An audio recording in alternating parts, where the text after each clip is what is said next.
भेट देताना खरं तर अत्यंत संमिश्र अशा प्रकारच्या माझ्या भावना आहेत. सर्वप्रथम या सगळ्या कर्जमाफीमधून सर्व अटी शर्ती रद्द केल्या पाहिजेत या मागणीसाठी रोहितदादा पवार आणि त्यांचे अनेक सहकारी इथे अन्नत्याग करून उपोषणाला बसलेले आहेत.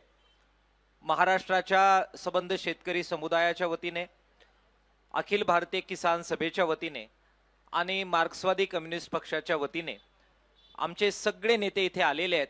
आम्ही सर्व या उपोषणाला जाहीरपणानं मनापासून पाठिंबा व्यक्त करतो आहोत. या महाराष्ट्रातील शेतकरी कर्जमुक्त व्हावा यासाठीची लढाई 1 जून 2017 रोजी पुणतांब्याच्या शेतकऱ्यांनी पहिल्यांदा सुरू केली. पुणतांब्याचा संप सुरू झाला आणि त्याच्यानंतर सबंध महाराष्ट्रभर ही चळवळ गेली आणि पहिली कर्जमाफी ही 2017 साली आपण सगळ्यांनी लढून मिळवली. त्यात सुद्धा ज्या अटी शर्ती होत्या त्या दूर करण्यासाठी एक प्रचंड लॉंग मार्च या महाराष्ट्रामध्ये निघाला. त्याचे तुम्ही आम्ही सर्व साक्षीदार आहोत. त्याच्यानंतर दुसरी कर्जमाफी महाविकास आघाडी सरकारने केली आणि त्यावेळी आमचा त्या सरकारला पाठिंबा होता. आम्ही संपर्कात होतो.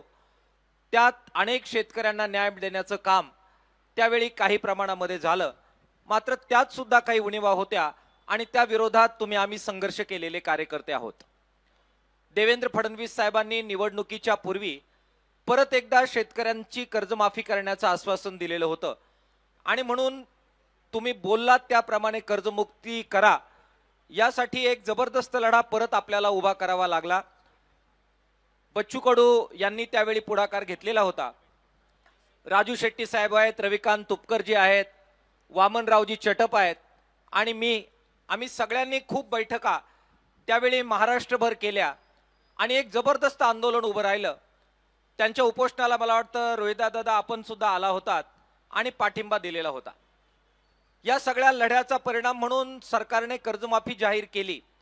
मात्र तेव्हा सुद्धा आमचे सगळे बाईट जर आपण काढून पाहिले तर आम्ही शंका उपस्थित केली होती की जी परदेशी समिती इथे नेमलेली आहे ही परदेशी समिती हा शेतकऱ्यांना कर्जमुक्त करण्यासाठी नव्हे तर या सगळ्या येऊ घातलेल्या कर्जामध्ये कशा प्रकारे अटी शर्ती लादायच्या हा कावा करण्यासाठी ही परदेशी समिती नेमलेली आहे हे आम्ही त्यावेळी सांगितलं होतं आणि आम्ही सगळ्या शेतकरी नेत्यांनी या परदेशी समितीवर बहिष्कार टाकला आणि ही रद्द करा, अटी शर्ती शिवाय कर्जमाफी द्या ही मागणी तेव्हा आम्ही सर्वांनी केलेली होती.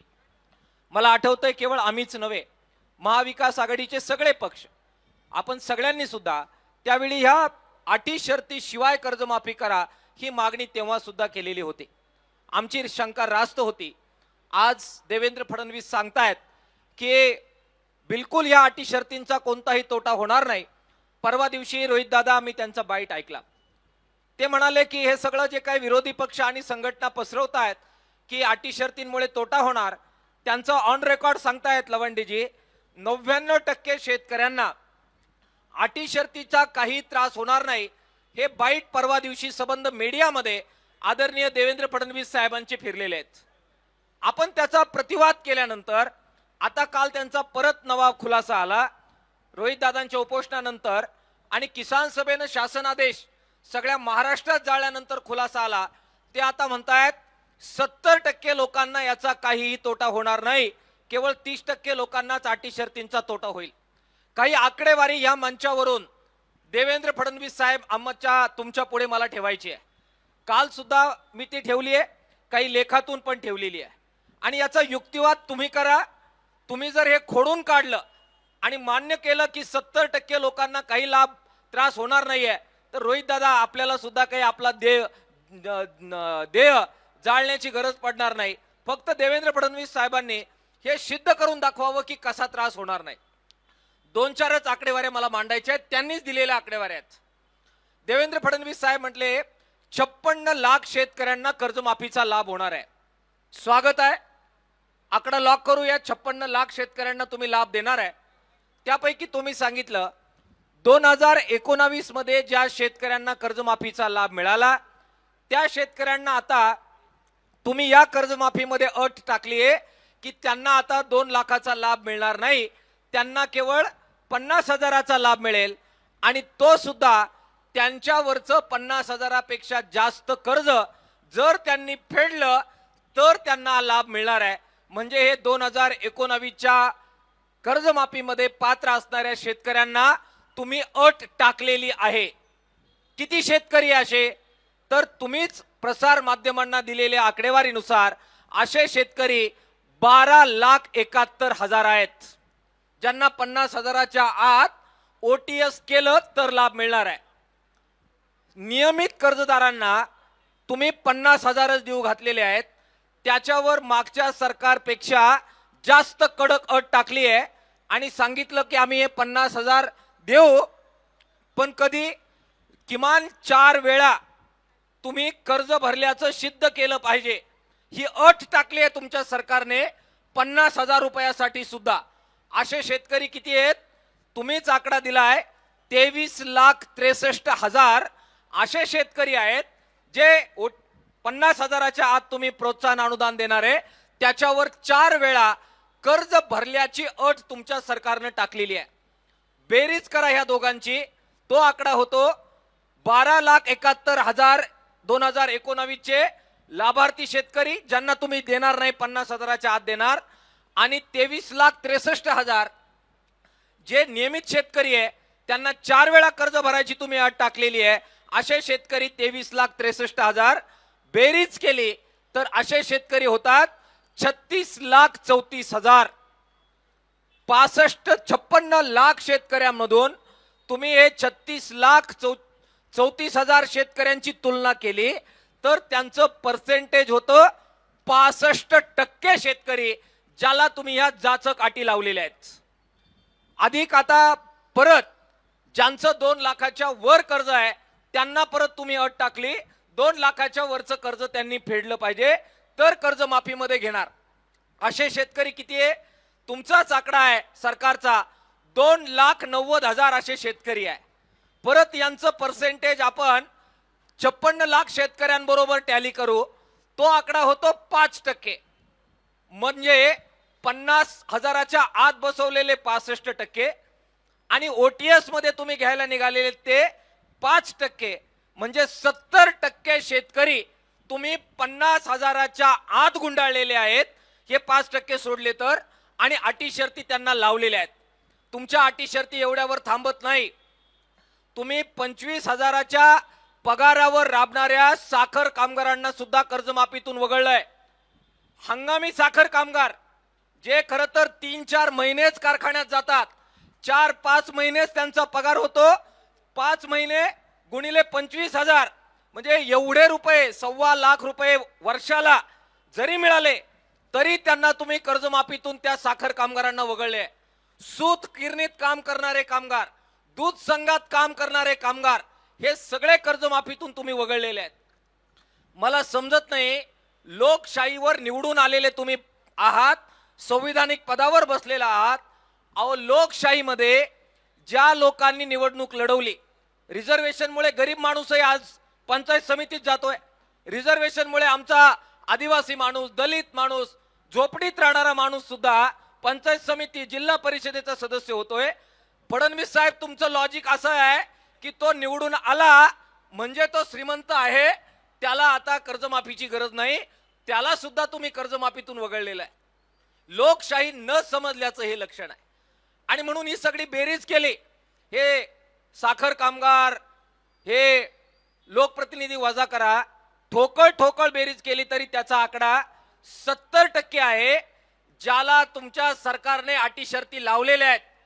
आणि फडणवीस साहेब म्हणतायत 70% असे लोक आहेत ज्यांना कर्जमाफीच्या अटी शर्तीचा तोटा होणार नाही.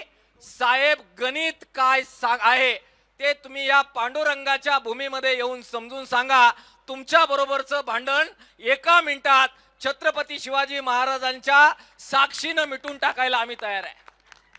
70%ला लाभ होणार नाही म्हणता आणि 70% जाम गुंतून टाकलेत, त्यापैकी 65% तुम्ही 50,000च्या आतच खपून टाकलेले आहेत. त्यामुळे तुमचा कावा हा बरोबर शेतकऱ्यांच्या पोरांना समजतोय. आणि म्हणून आज आम्ही यांना पाठिंबा द्यायला रोहित दादांना आलो. किसान सभेने एक भूमिका घेतलेली आहे. आमचे राजकीय पक्ष राजकीय विचार, आमचे राजकीय डावपेच शेतकरी आंदोलनाच्या आड येता कामा नये असं वागण्याची भूमिका 2014 पासून आम्ही सातत्यानं घेतली. उद्या भाजपचे लोक उपोषणाला बसले दादा, आणि त्यांची मागणी जर बरोबर असेल तर हे लाल बावट्यावाले त्यांना पण पाठिंबा द्यायला बिलकुल मागे हटणार नाही. ही शेतकऱ्यांबद्दलची आमची कमिटमेंट आहे. आणि म्हणून आपण बघा, बच्चू कडू उपोषणाला बसले, राजकीय मतभेद आहेत, ते वेगळ्या विचाराचे आहेत, परंतु आम्ही सगळी शेतकरी नेत्यांनी बैठक केली. आम्ही आपसात फोन केले, राजू शेट्टी साहेब आहेत, रविकांत तुपकर आहे, आम्ही एकत्र बोललो, वामनराव चटप आहे, आणि आम्ही म्हटलो आपलं राजकारण आपण आपल्या आपल्या वेळी करू. पण शेतकरी माय माऊली शेतात राबते, तो आज आत्महत्येच्या दारात आहे. आपण बाजूला ठेवू. सगळ्या शेतकरी संघटना प्रमुख आम्ही एकत्र आलो आणि विदर्भाच्या आंदोलनामध्ये सामील झालो. आज ज्यावेळी रोहित दादा पवार, ते एका पक्षाचे आमदार आहेत, एका पक्षाचे नेते आहेत, वैचारिक पातळीवर महाविकास आघाडी म्हणून आमच्यामध्ये काही मतभेदाचा मुद्दा नाही, त्यामुळे वैचारिकरित्याही ते आमच्या जवळचे आहेत. पण केवळ तेवढा मुद्दा नाहीये, ते शेतकऱ्यांसाठी लढतायत. आम्ही काल राजू शेट्टी साहेबांशी बोललो, मी स्वतः रविकांत तुपकरांशी पण बोललो.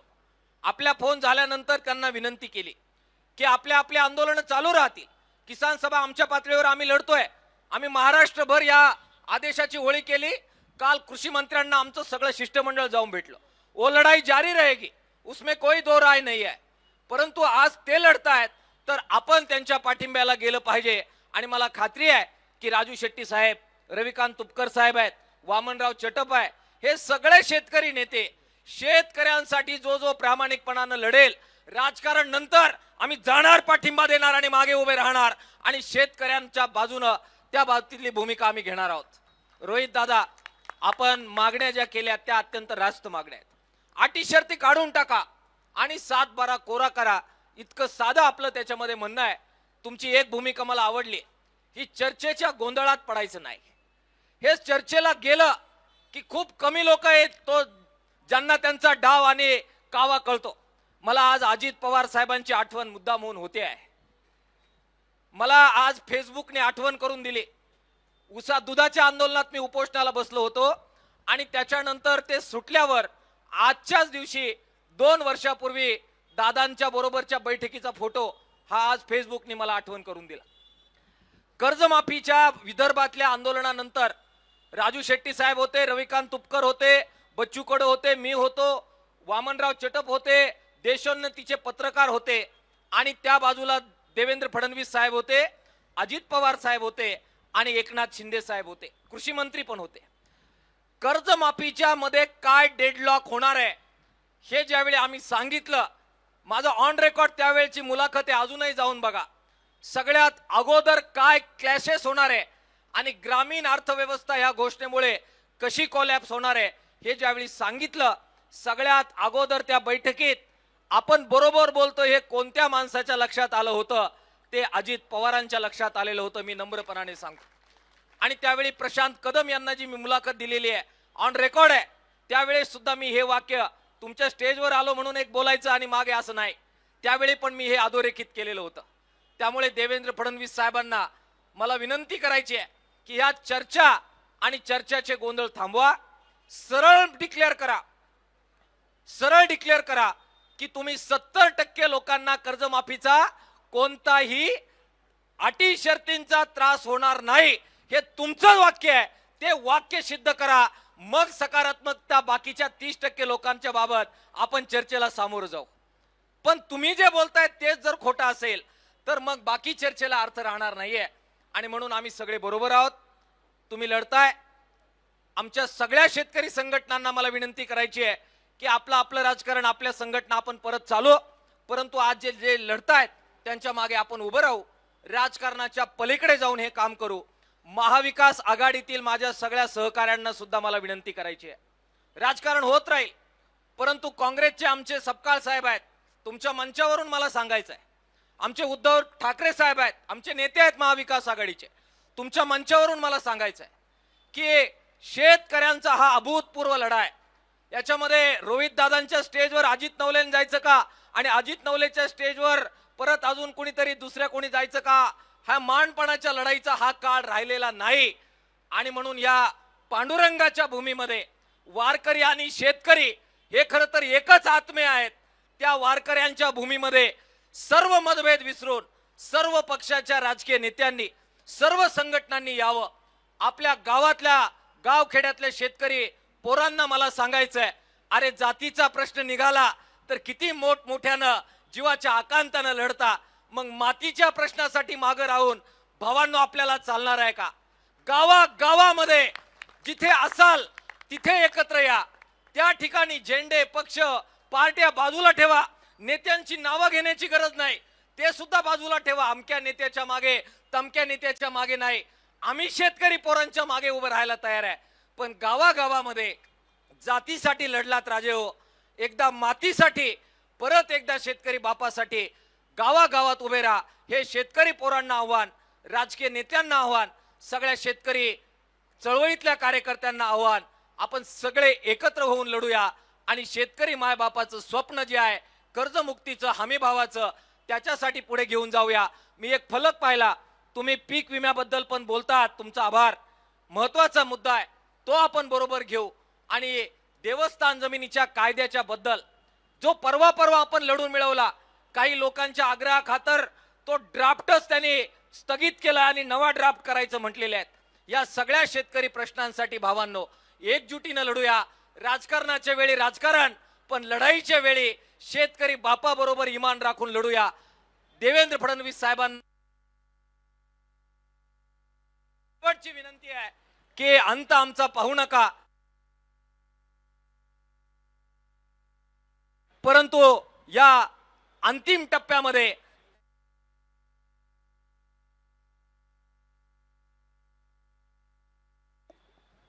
देवेंद्र फडणवीस साहेबांना आम्हाला विनंती करायची आहे की राजकारणाच्या वेळी राजकारण होईल, पण यावेळी कृपा करून राजकारण बाजूला ठेवूया. या पांडुरंगाच्या भूमीमध्ये छत्रपती शिवाजी महाराजांच्या पुतळ्याच्या समोर चौकात तुम्ही बसलात. या दोन आराध्य दैवत जे या मातीचा आहे त्याच्या साक्षीनं एक चांगला निर्णय देवेंद्र फडणवीस साहेब होऊन जाऊ द्या. सबंध 7-12 कोरा करा. तुमचं जाहीर आभार मानलायला आम्ही सगळे तुम्ही म्हणाल तिथे यायला तयार आहोत. बस इतकंच आपल्या पुढे बोलतो. पूर्ण ताकदीनं किसान सभा आपल्या बरोबर आहे असं पुन्हा एकदा जाहीर करतो.